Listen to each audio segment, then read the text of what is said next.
नमस्ते मेरे प्यारे विद्यार्थियों, आप सभी का मेरे चैनल हिंदी विद दीप्ति मेहता में हार्दिक स्वागत एवं अभिनंदन। जैसा कि कक्षा 9 के काव्य खंड को हम पढ़ रहे हैं, जिसके अंतर्गत हमारा अगला पाठ है सुमित्रानंदन पंत की कविता ग्रामश्री। तो चलिए सबसे पहले हम शुरुआत करते हैं सुमित्रानंदन पंत जी का जीवन परिचय। तो देखिए आप, ये हैं सुमित्रानंदन पंत, जिनको आप नाम से परिचय होते हैं। प्रकृति के सुकुमार कवि कहा जाता है इनको। इनकी अधिकतर रचनाएं प्रकृति से संबंधित है। ये प्रकृति के साथ घुल मिल गए थे, इसलिए इनको कहा गया प्रकृति के सुकुमार कवि। इनकी रचनाएं बहुत ही महत्वपूर्ण है। हर बार एग्जाम में इनकी रचनाओं से प्रश्न बनते ही बनते हैं, इसलिए अपन इनकी रचनाओं को भी अच्छे से देखेंगे और पढ़ेंगे। तो चलिए हम शुरुआत करते हैं। और अधिकतर इनकी रचना में क्रम जमाने का ज़्यादा पूछा जाता है, इसलिए अपने को उसका भी ध्यान रखना है। सुमित्रानंदन पंत का जन्म उत्तरांचल के अल्मोड़ा जिले के कौसानी गांव में सन 1900 में हुआ था। एक बार सेकेंड ग्रेड में इनका जन्म वर्ष भी पूछा गया है, आपको ध्यान रखना है। उनकी शिक्षा बनारस और इलाहाबाद में हुई। आज़ादी के आंदोलन के दौरान महात्मा गांधी के आह्वान पर उन्होंने कॉलेज छोड़ दिया और छायावादी कविता के प्रमुख स्तंभ रहे सुमित्रानंदन पंत। छायावाद के वहत्रयी में ये एक शामिल है। छायावाद के वहत्रयी में कौन आते हैं? तो पंत, प्रसाद और निराला। तो वहत्रयी में एक नाम पंत जी का भी आता है। अधिकतर प्रश्न पूछा गया ये भी कि छायावाद के वहत्रयी कौन कौन है? तो पंत, प्रसाद और निराला। पंत का काव्य क्षितिज 1916 से 1977 तक फैला और सन 1977 में उनका देहावसान हो गया। इनका आगे देख लेते हैं अपन रचनाएं। वे अपनी जीवन दृष्टि में विभिन्न चरणों में छायावाद, प्रगतिवाद, अरविंद दर्शन से प्रभावित हुए और प्रत्येक पर उन्होंने अलग अलग रचनाएं लिखी। अपन थोड़ा सा इनकी रचनाओं का परिचय देख लेते हैं। आप देख लीजिएगा इनकी रचनाओं का परिचय। सबसे पहले इनकी कृतियां अपन देखते हैं। कृतियां में अपन सबसे पहले इनकी छायावाद से संबंधित कृतियों को देखेंगे। आप देख लेना। सबसे पहले छायावास में उनकी पहली कृति आती है उच्छ्वास, और उच्छ्वास का सन है 1920। सेकंड इनकी कृति आती है ग्रंथि। ये उच्छ्वास, ग्रंथि ये अधिकतर जमाने में आते हैं, इसलिए आपको इनका सन बिल्कुल ध्यान रखना है। जिनका सन ध्यान नहीं रखना है वो भी मैं आपको बता दूंगी। तीसरी इनकी रचना है वीणा 1927, और चौथी रचना है इनकी पल्लव, और पल्लव है 1928। पल्लव रचना पर इनको छायावाद का मैनिफेस्टो कहा गया है। छायावाद का मैनिफेस्टो कौन सी रचना के लिए कहा गया, तो आपको ध्यान रखना है पल्लव के ऊपर इनको कहा गया है। तो ये जो चारों रचनाएं थी आपकी, वो तो आती है। और एक है गुंजन 1932। गुंजन 1932 अधिकतर एग्जाम में ये पूछा जाता है। उच्छ्वास, ग्रंथि, वीणा, पल्लव, गुंजन छायावाद से संबंधित रचनाएं हैं, और यह सन पूछे जाते हैं। तो उच्छ्वास और ग्रंथि 20, वीणा 27, और पल्लव 28, और गुंजन है वह 32। इसके पश्चात प्रगतिवादी रचना इनकी आती है। प्रगतिवादी रचना में इनकी आती है युगांत, युगवाणी, ग्राम्य। युगांत का है 1935, युगवाणी का है 1936 से 38 के बीच, और ग्राम्य का है 1939 से 1940 के बीच। ये प्रगतिवाद से संबंधित रचना आपको याद रखना है, युगांत, युगवाणी और ग्राम्य। उसके पश्चात इनकी जो रचनाएं आती है वह आपकी आती है अंतश्चेतनावादी, जिसके अंतर अंतश्चेतनावादी जो युग की रचनाएं हैं वह है स्वर्ण किरण। इनका आप वर्ष याद नहीं करो तो भी चलेगा, इनसे पहले जो बताया वो याद करना है। स्वर्ण किरण 46 में है, 1946। स्वर्ण धूली जो है 1948। ये इनकी जो रचनाएं हैं वह संबंधित है अंतश्चेतनावादी। और एक युगपथ है, युगपथ युगपथ है वह 49। ये आप नहीं याद करो तो भी चलेगा, है ना, इसमें इतना इम्पोर्टेंट ये नहीं है। आपको आगे वाली छायावाद और प्रगतिवाद की रचनाओं के सन याद करने। उसके पश्चात उनकी नव मानवतावादी जो रचना है उसमें कला और बूढ़ा चांद, ये बार बार एग्जाम में पूछा गया है, कला और बूढ़ा चांद, इसको आपको बिल्कुल ध्यान में रखना है। कला और बूढ़ा चांद, कला और बूढ़ा चांद। उसके पश्चात ई है, इसमें है लोकायतन और चिदम्बरा। इनकी ये तीनों रचनाएं भी आपको बिल्कुल ध्यान रखनी है, इनके सन नहीं पूछे जाते हैं, पर नव मानवतावादी ये रचनाएं हैं। कला और बूढ़ा चांद, लोकायतन 1964 में है, और चिदम्बरा। इनको चिदम्बरा पर ये एग्जाम का महत्वपूर्ण और प्रथम ज्ञानपीठ पुरस्कार अगर हिंदी के क्षेत्र में किसी रचना को मिला था तो सबसे पहले पंत की रचना चिदम्बरा को मिला था। ऐसे चतुर्थ है, पर हिंदी के साहित्य की दृष्टि से पहला जो है वो चिदम्बरा रचना को मिला था। 1960 में इनको ज्ञानपीठ पुरस्कार से नवाजा गया था। तो आपको ये बिल्कुल याद रखना है कि कौन सी रचना पर इनको ज्ञानपीठ पुरस्कार मिला है। लोकायतन पर इनको सोवियत लैंड पुरस्कार मिला है, वो भी नवमानवतावादी रचना है। और कला और बूढ़ा चांद, ये भी नवमानवतावादी रचना है, जिसके ऊपर उनको साहित्य अकादमी पुरस्कार 1959 में मिला था। कौन सी रचना पे मिला था? 1959 में कला और बूढ़ा चांद पर उनको साहित्य अकादमी पुरस्कार मिला था। तो आपको तीन चीजें याद रखनी है, एक तो साहित्य अकादमी पुरस्कार, कला और बूढ़ा चांद, एक चिदम्बरा, प्रथम हिंदी साहित्य में ज्ञानपीठ पुरस्कार चिदम्बरा कृति पर इनको मिला था, और सोवियत लैंड पुरस्कार लोकायतन पर मिला था। और तीन रचनाएं हैं जो नवमानवतावादी युग की है। पल्लव को हम छायावाद का मैनिफेस्टो कहते हैं। इसके अलावा आपको ध्यान रखना है कि उच्छ्वास, ग्रंथि, वीणा, पल्लव, गुंजन ये छायावादी रचनाएं हैं। युगांत, युगवाणी, ग्राम्य प्रगतिवादी रचनाएं हैं। स्वर्ण किरण, स्वर्ण धूलि ये अंतश्चेतनवादी उनकी रचनाएं हैं। अन्य रचनाएं हैं उनकी उत्तरा, वीणा, किरण वीणा, पो फटने से पहले, गीत हंस, खादी के फूल, एक खादी के फूल याद रखना है इनकी, और पुरुषोत्तम राम आदि जो रचनाएं हैं वो भी इनके अंतर्गत इनकी आती है। इनको आपको ज़्यादा याद करने की जरूरत नहीं है। ठीक है, देखो यहाँ पर देख रहा है वीणा, ग्रंथि, गुंजन, ग्राम्य, पल्लव, युगान, स्वर्ण किरण, स्वर्ण धूलि, कला और बूढ़ा चांद, लोकायतन और चिदम्बरा। यहाँ पर भी इनके नाम आपको दे रखे हैं। ये तो आपको रचनाओं के बारे में बताया मैंने कि कौन सी रचना कब लिखी गई है और किसको क्या कहा जाता है। इनकी एक आत्मकथा आपको याद रखनी है, 1960 में है 60 वर्ष एक रेखांकन। इनकी आत्मकथा 60 वर्ष एक रेखांकन आप उतार लीजिएगा, और रूपाप नामक पत्रिका का इन्होंने संचालन किया था, ये भी आपको ध्यान रखना है। और 1961 में उनको पद्म भूषण से नवाजा गया था। कब? 1961 में। ये ऐसे अपन जब साहित्य पढ़ेंगे, छायावाद युग पढ़ेंगे, उस समय इसको वापिस अपने को पढ़ना है विस्तृत रूप से, पर ये तो पाठ में इनका नाम आया है तो मैं आपको बता देती हूँ। ठीक है, आगे अब बढ़ते हैं हम। इनकी काव्य कृतियाँ हैं, उन्हें साहित्य अकादमी पुरस्कार मिला कला और बूढ़ा चांद पर, भारतीय ज्ञानपीठ पुरस्कार चिदम्बरा पर, और सोवियत लैंड नेहरू पुरस्कार इनको मिला था लोकायतन रचना पर, उनको सम्मानित किया गया था। पंत की कविता में प्रकृति और मनुष्य के अंतरंग संबंधों की पहचान है। उन्होंने आधुनिक हिंदी कविता को एक नवीन अभिव्यंजना पद्धति एवं काव्य भाषा से समृद्ध किया। भावों की अभिव्यक्ति के लिए सटीक शब्दों के चयन के कारण उन्हें शब्द शिल्पी कवि कहा जाता है। प्रकृति के सुकुमार कवि, शब्द शिल्पी कवि इनको कहा जाता है। पंत जी को गोसाई दत्त के नाम से भी इनको जाना जाता है, उनकी पिता का नाम था, इसलिए गोसाई नाम से भी इनको परिचित किया जाता है। चलिए आगे बढ़ते हैं हम हमारी कविता के ऊपर, जो आज की हमारी कविता है। हमारी कविता है ग्रामश्री। कविता में ग्रामश्री नाम से अपने को पता चल गया कि कविता कैसी होगी, प्राकृतिक सूक्ष्म को लिए हुए होगी। कविता ने पंत ने गांव की प्राकृतिक सूक्ष्म और समृद्धि का मनोहारी वर्णन किया है।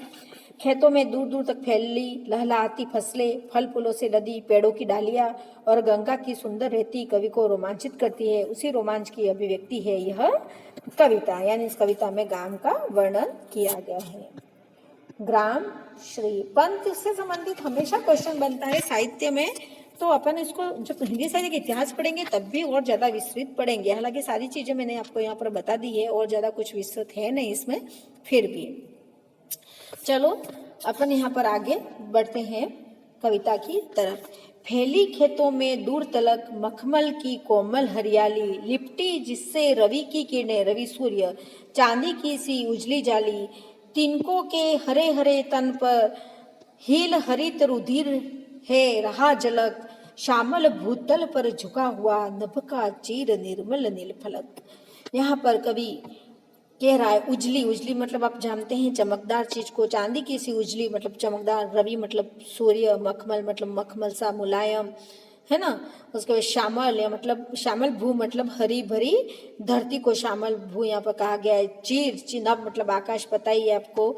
चीर, चीर मतलब यहाँ पर चीर निर्मल मतलब एकदम स्वच्छ, और नील फलक मतलब पाटिया, पट या पहलू जो नीला हो। क्योंकि नीला इसको क्यों कहा गया है? क्योंकि आकाश कैसा होता है हमारा, नीला होता है, इसलिए। अब देखिए इसका अर्थ जानते हैं। फैली खेतों में दूर तलक मखमल की कोमल हरियाली, यानी यहाँ पर कवि गांव की सुंदरता का वर्णन कर रहे हैं, और सुंदरता का वर्णन करते हुए कहते हैं कि गांव में खेतों में दूर दूर तक मखमल की तरह कोमल हरियाली फैली हुई है। मखमल कैसा मुलायम होता है, वैसे ही वह खेतों में जो फसल उगती है वो ऐसी हरियाली प्रतीत हो रही है जैसे कि मखमल की तरह हो। लिपटी जिससे रवि की किरणें, चांदी की सी उजली जाली, उस हरियाली पर सूर्य की किरणें चांदी की जाली की तरह उज्जवल एवं चमकीली शोभायमान हो रही है। किसकी तरह? सूर्य की किरणें चांदी की जाली की तरह। आपको यहाँ याद रखना है, ये चांदी की सी उजली जाली, यानी सूर्य की किरणें कैसी प्रतीत हो रही है? चांदी की जाली की तरह उज्जवल एवं चमकीली शोभायमान हो रही है। तिनकों के हरे हरे तन पर हिल हरित रुधिर है रहा झलक, यानी हरी हरी घास और तिनके पर किरणें जब उनके पर पड़ती है, उन पत्तियों पर, तो पत्तियां ऐसी चमक रही है मानो ऐसा लग रहा है कि उसमें हरे रंग का खून बहता हुआ झलक रहा है। तिनकों के हरे हरे तन पर हील हरित रुधिर है रहा झलक, ऐसा प्रतीत हो रहा है जैसे हरे रंग का खून बहता हुआ झलक रहा हो। श्यामल भूतल पर झुका हुआ नभ का चीर निर्मल फलक, हरियाली से शोभायमान धरती पर नीला स्वच्छ आकाश, आकाश हमारा कैसा होता है? नीला स्वच्छ आकाश एक पट या फलक की तरह झुका हुआ है। आशय है कि गांव का प्राकृतिक परिवेश अति मनोरम एवं समृद्ध है। आपको समझ में आ गया होगा कि हमारे खेतों को किस प्रकार से यहाँ पर उपमा दी गई है जो गांव की सुंदरता को वर्णित करता है। आगे बढ़ते हैं हम। रोमांचित सी लगती वसुधा, वसुधा मतलब पृथ्वी हमारी, आई जो गेहूं में बाली, गेहूं के ऊपर जो बाली लगती है उससे मतलब है। अरहर सनई के सोने की, अरहर हमारा एक पौधा है। किंकड़ियां है शोभाशाली, उड़ती भीनी तेलाक्त गंध, फूली सरसों पीली पीली, लो हरित धरा से झांक रही, नीलम की कली तीसी नीली। यहाँ पर रोमांचित मतलब अति प्रसन्न, वसुधा मतलब हमारी पृथ्वी धरती, बाली, बाली मतलब फसलों, जो फसल के ऊपर बालियां लगती है, जो गेहूं का पौधा आपने देखा होगा उसके ऊपर बाली जो गेहूं लगते हैं उसको कहते हैं बाली।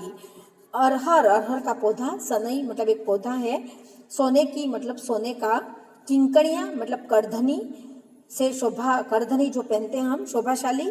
उड़ती तीनी तेलाक्त गंध, तेलाक्त मतलब तेल की सी, और भीनी मतलब हल्की। धरा पृथ्वी, और तीसी, तीसी एक हमारा नीले फूल वाला पौधा होता है जिसको तीसी कहते हैं। हरित मतलब हरा। देखिए इसका अर्थ देखते हैं हम। रोमांचित से लगती वसुधा आई जो गेहूं में बाली, ये कवि गांव की प्राकृतिक सुंदरता का यहाँ पर वर्णन करते हुए कह रहे कि जौ और गेहूं में बालियां आ गई है, जौ और गेहूं में बालियां आ गई है। इन बालियों पर तीखे तूस के नोक होते हैं, है ना। बालियों के ऊपर जो नोक होते हैं उन्हें देखकर कवि कल्पना करता है कि मानो धरती को रोमांच हो गया है, ऐसी प्रतीत हो रही है हमारी धरती। उस गेहूं की बालियों को देखकर कवि कह रहा है कि हमारी धरती रोमांचित हो उठी है, हमारी वसुधा रोमांचित हो उठी है। अरहर सनई की सोने की, किंकड़ियां है शोभाशाली, यानी खेतों में अरहर, अरहर और सनई, सनई मतलब पौधा, आपको मैंने बताया था एक पौधा। तो अरहर और सनई एक सोने के समान पीली हो गई है, क्योंकि अरहर का पौधा पीला होता है। तो ये कह रहे हैं कि सोने के समान वह पीली हो गई है और उनकी फलियां करधनियों की भांति बजने लगी है। जैसे हम हमारे कमर में किंकड़ियां पहनते हैं, करधनी पहनते हैं, तो वो छन छन छन छन बजती है उसके घुंघरू। तो यहाँ कह रहे हैं कि वो बालियां जो है वो हिल हिल कर ऐसी बज रही है करधनियों की तरह। उड़ती भीनी तैलाक्त गंध फूली सरसों पीली पीली। और आगे कवि कह रहे हैं खेतों में चारों ओर सरसों पीले पीले फूलों से लद गए हैं। सरसों के जो फूल आते हैं वो पीले पीले होते हैं। तो यहाँ कवि कह रहे हैं कि खेतों में चारों ओर सरसों पीले पीले फूलों से लद गए हैं, जिनकी भीनी तेलीय गंध वातावरण में फैल रही है। हल्की हल्की गंध उनकी वातावरण में हमारी फैली जा रही है। लो हरित धरा से झांक रही नीलम की कली तीसी नीली। यह तो हरी भरी धरती की सुंदरता निहारने के लिए अलसी के नीले फूल भी झांकने लग गए हैं और वे नीलम की कलियां जैसे प्रतीत हो रहे हैं। अब यहाँ पर आपको यह ध्यान रखना है कि अलसी के पौधों को किसकी उपमा दी गई है? नीलम की कलियों की, यानी सबकी उपमा यहाँ ध्यान रखनी है। प्रश्न पूछा जा सकता है कि हरित धरा से झांक रही नीलम की कली तीसी नीली, यानी यहाँ पर अलसी के फूलों को किसकी तरह बताया है? नीलम की कलियों की जैसे, है ना। और सनई के पौधों को किसके समान बताया है? सोने के समान पीले बताया है। इस तरह से आपको ये ध्यान रखना है, एग्जाम में पूछे जा सकते हैं। चलो हम आगे बढ़े। हमारा रंग रंग के फूलों में रिलमिल हंस रही सखिया मटर खड़ी। यहाँ मटर के पौधे के बारे में बात की गई है। मखमली पेटियों सी लटकी छिमिया छिपाए बीज रड़ी। फिरती है रंग रंग की तितली रंग रंग के फूलों पर सुंदर। फूल गिरते हैं फूल स्वयं उड़ उड़ वृत्तों से वृंतों पर। यहाँ पर सखिया मटर मतलब विशिष्ट प्रकार की मटर, जिस प्रकार पर बैंगनी कलर के फूल आते हैं। और रिलमिल मतलब घुल, जब हम हिलमिल जाते हैं, यहाँ रिलमिल शब्द प्रयुक्त किया घुल मिलकर। और छिमिया मतलब सेम की फली को छिमिया कहा है। यहाँ ये देखो छिमिया छिपाए बीज लड़ी, यानी सेम की फली। और वृंत पौधे के जो डंटर होते हैं उनको वृंत यहाँ पर कहा गया है। तो देखो इसका अर्थ जानते हैं हम। कवि यहाँ पर आगे कहते हैं कि रंग रंग के फूलों से रिलमिल हंस रही सखिया मटर खड़ी। यानी खेतों में अनेक तरह के रंग बिरंगे हमारे यहाँ फूल खिल रहे हैं, उन्हीं के मध्य में खड़े मटर के पौधे मानो ऐसा प्रतीत हो रहे हैं जैसे वो हंस रहे हो। अर्थात मटर की फलियां खूब फैल रही है और खूब फैलने पर ऐसा शोभायमान हो रहा है जैसे मटर की फलियां हंस रही हो। मखमल पेटियों सी लटकी छिमिया छिपाए बीज लड़ी। अर्थात सेम की फलियां, यहाँ सेम की फलियों की बात की गई है, या गुच्छे मखमल की पेटियों के समान लटके हुए हैं। सेम की फलियों के ऊपर जो गुच्छे हैं वो कैसे प्रतीत हो रहे हैं? मखमल की जैसे पेटियां हो। फिरती है रंग रंग की तितली रंग रंग के फूलों पर सुंदर। यानी खेतों में रंग बिरंगे फूलों के समान ही रंग रंग की तितलियां उन पर क्या कर रही है? उन पौधों के ऊपर मंडरा रही है। फूल फिरते हैं फूल से उड़ वृंतों से वृत्तों पर, यानी उन्हें देखकर ऐसा लगता है मानो तितलियां ही नहीं बल्कि फूल ही एक डाल से दूसरी डाल पर उड़ उड़ कर जा रहे हैं। यहाँ पर कवि ने मटर को शोभायमान किया है, सेम की फलियों को आदि को उपमा देकर यहाँ पर कवि ने मानवतावादी दृष्टिकोण को यहाँ दिखाया है। क्योंकि जब हमने यहाँ पर पढ़ा था तब यही पढ़ा था कि कवि ने क्या किया, मानव से संबोधित करते हुए उनको बताया है प्रकृति को। यहाँ मानवीकरण अलंकार, अगर आप पूछो तो इन पंक्तियों में कौन सा अलंकार है, तो मानवीकरण अलंकार यहाँ पे है, क्योंकि इनको मानव से सुशोभित किया गया है। अब रजत स्वर्ण मंजरियों से लद गई आम तरू की डाली। अब यहाँ पर आ गया हमारा आम का पौधा, पेड़ झर रहे ढाक पीपल के दल, हो उठी कोकिला मतवाली। माके कटहल मुकुलित जामुन जंगल में झरबेरी झूली। फूले आड़ू नींबू दाड़िम आलू गोभी बैंगन मूली। यहाँ पर सबकी बात कर दी गई है। रजत आप सभी जानते हैं, चांदी को रजत कहते हैं। मंजरियों मतलब फूल होती है, गुच्छे को हम मंजरी कहते हैं, है ना। लंब गई आम्र तरू की डाली, मतलब आम, तरू मतलब पेड़, आम मतलब आम का वृक्ष। तल मतलब हमारे होता है पत्ता, ठीक है। महके कटहल का पेड़। मुकुलित जामुन मतलब जामुन, मुकुलित मतलब कलियां आना, जामुन के ऊपर कलिए, पेड़ के ऊपर कलियां आ गई है। फिर ये सारे फूले आलू नींबू दाड़म आलू गोभी बैंगन मूली आदि की बात यहाँ पर कही गई है। चलो हम यहाँ पे इसका अर्थ देख लेते हैं। बसंत ऋतु के आगमन पर गांव का वातावरण कितना मनोहर हो जाता है, इसी का वर्णन यहाँ पर कवि कह रहे हैं। यानी इस पद्य में कौन सी ऋतु का वर्णन है? वसंत ऋतु का। आपको ये ध्यान रखना है, वसंत ऋतु का यहाँ वर्णन किया गया है। तो वसंत ऋतु आने पर हमारी प्रकृति कैसी शोभायमान हो जाती है, इसका वर्णन करते हुए कवि यहाँ कह रहे हैं, अब रजत स्वर्ण मंजरियों से लद गई आम्र तरु की डाली। आम के पेड़ की डालियां चांदी और सोने के समान चमकदार और मंजरियां अर्थात बोरों से लद गई है।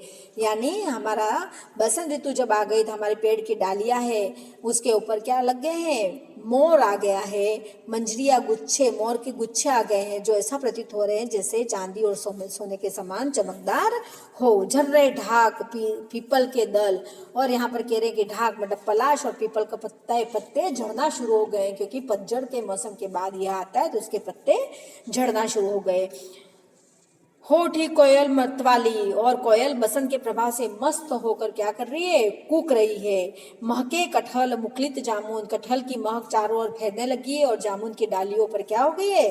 कलियां आ गई है। जंगल में झरबेरी झूली, जंगल में छोटी झरबेरी की डालियां झूमने लग गई है। ऐसे सुरम्य प्राकृतिक परिवेश में हमारे फूले आड़ू नींबू दाड़िम, यानी आलू नींबू अनार गोभी बैंगन मूली आदि सब्जियों के पौधे पर फूलों की बहार आ गई है। मतलब सारे गांव का वातावरण बड़ा ही मनमोहक हो उठा है। कौन सी ऋतु आने पर? हमारी बसंत की ऋतु आने पर। एक और तो पत्ते झड़ रहे हैं, एक और नए मंजरियां आ रही है, फूल आ रहे हैं, मोर आ रहा है, और सब ऐसा प्रतीत हो रहा है, मतलब बहुत ही सुनहरा मौसम प्रतीत हो रहा है।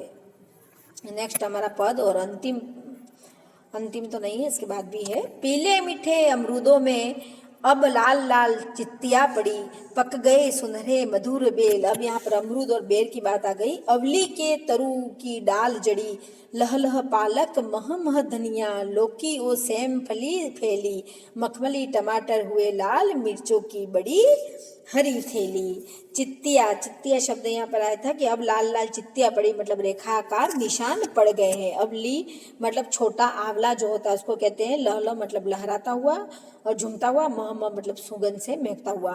गांव के प्राकृतिक सौंदर्य की समृद्धि को देखकर यहाँ कवि कह रहे हैं कि पीले मीठे अमरूदों में अब लाल लाल चित्तियां पड़ी। अमरूद पहले पीले हुए और फिर पूरी तरह पक जाने पर उन पर लाल लाल धारियां पड़ गई। आपने अमरूद को देखा होगा, वो ऐसा ही होता है, अर्थात वे पककर स्वादिष्ट हो गए हैं।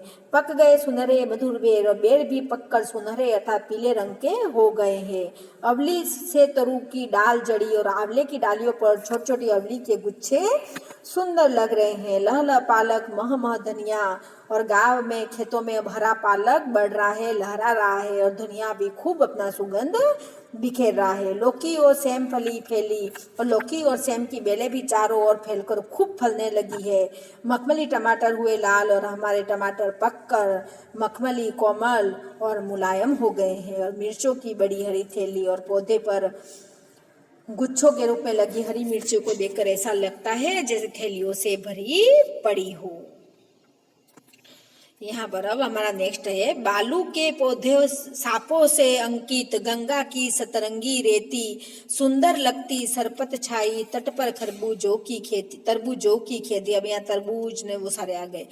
अंगुली की कंगी से बगुले कलंगी सवारते हैं कोई, तिरते जल में सुरखाब पुलिन पर मगरोटी रहती सोई। ये सुरखाब वाला प्रश्न एक बार सेकंड ग्रेड में आ चुका है। यहाँ बालू मतलब रेत है। सरपत, ये सरपत वाला भी, सरपत छाई, ये भी एक बार सेकंड ग्रेड में आया है। सरपत मतलब घासपात कहते हैं, घासपात। ये सरपत शब्द किसके लिए प्रयुक्त हुआ है, इस तरह से एग्जाम में पूछा जा चुका है, घासपात आदि। तट मतलब किनारा, तरबूज है।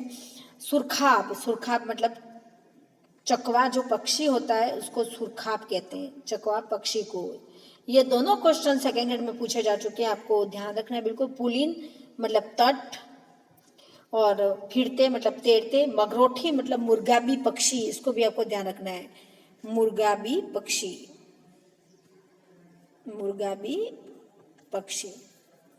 तीन चीजें आपको यहाँ पे ध्यान रखनी है, मैंने बताया। एक तो सरपत घासपात, सुरखाब चकवा पक्षी, और मगरोठी मुर्गाबी पक्षी।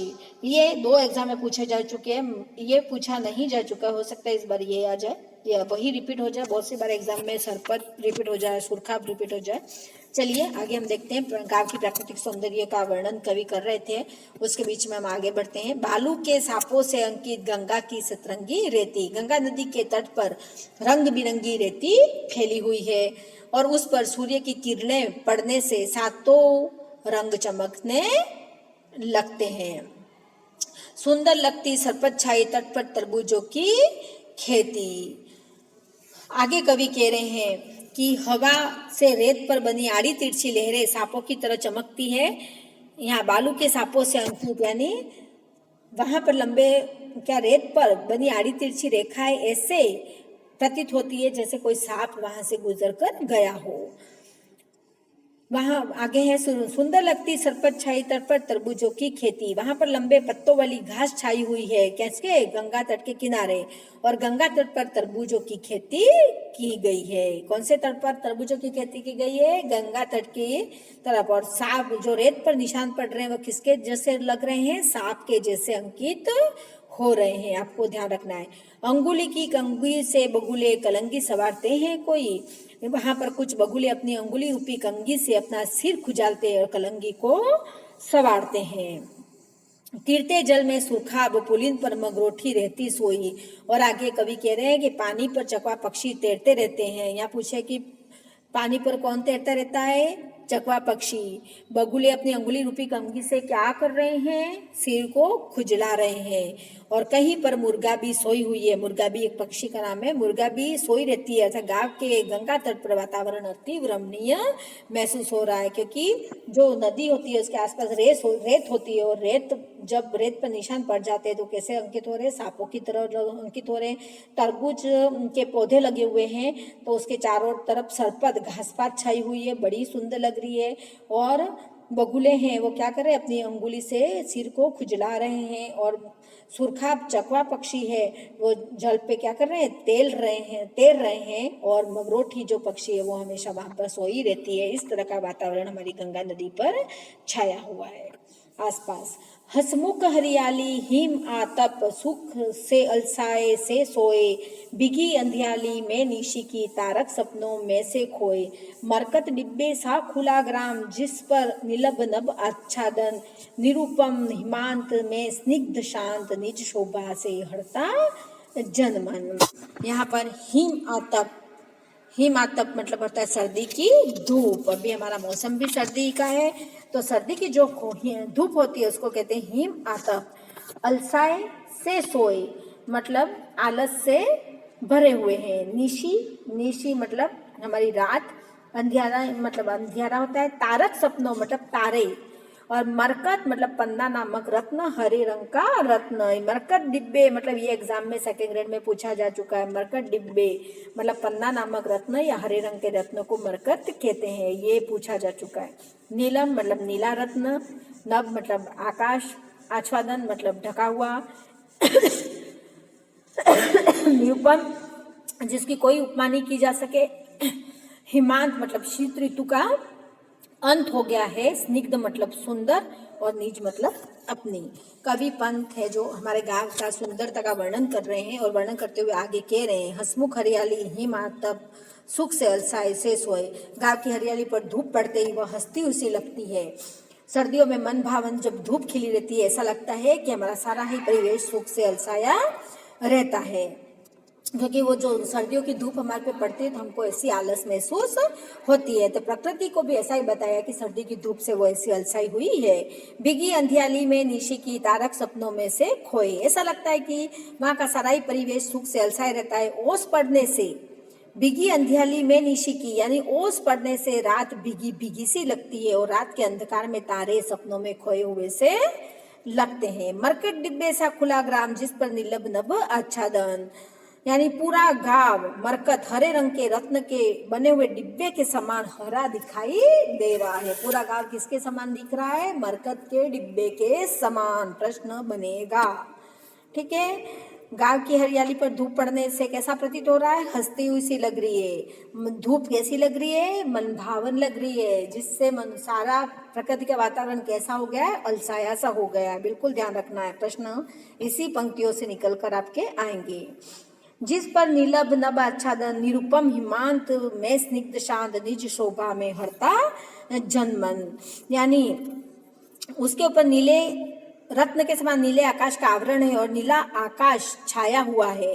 सर्दियां बीतने पर इस गांव में अनुपम सुंदर शांति व्याप्त है। इस तरह यह गांव अपनी शोभा से लाखों के मन को हर रहा है, आकृष्ट कर रहा है कि गांव में मनोहर सर्दी की धूप छाई हुई है, लोग अलसाए हुए से प्रतीत हो रहे, मतलब हरियाली हमारी, रात भी सपनों में, तारक सपनों में खोई हुई है और पूरा गांव ऐसा लग रहा है जैसे कि हरे रंग का मरकत के डिब्बे सा हो। ठीक है, ये आपकी कविता यहाँ पर समाप्त होती है। शब्दार्थ आपको मैंने साथ साथ में बता ही दिए हैं। ऐसा नहीं बता दिया है कि एक पौधा जिसकी छाल में रेशे से रस्सी बनाई जाती है, किंकणी, करधनी, वृंत मतलब डंठल, मुकलित, अधखिला, अवली, छोटा अवला, सरपत, घासपात, सुरखाप, चक्रवात पक्षी, हिमातप, सर्दी की धूप और मरकत नामक एक हरे रंग का पन्ना या रत्न और हरना आकर्षित करना। 3 प्रश्न यहाँ से एग्जाम में आ चुके हैं, बार बार पूछा जा सकता है, ध्यान रखिएगा। ये हमारा पाठ ग्रामश्री समाप्त होता है। थोड़ा लंबा हो गया क्योंकि परिचय बता दिया। परिचय और भी आगे हम विस्तृत से पढ़ेंगे। कविता के अर्थ को जाना, कहाँ से क्वेश्चन बनते हैं ये भी मैंने आपको बताया कि कौन सी पंक्तियों से पहले बन चुके हैं और आगे बनने की संभावना है। आपको मेरा यह पढ़ाना अच्छा लगा हो तो मेरे वीडियो को ज़्यादा से ज़्यादा लाइक करें, शेयर करें और मेरे चैनल को सब्सक्राइब करें। जय हिंद, जय भारत।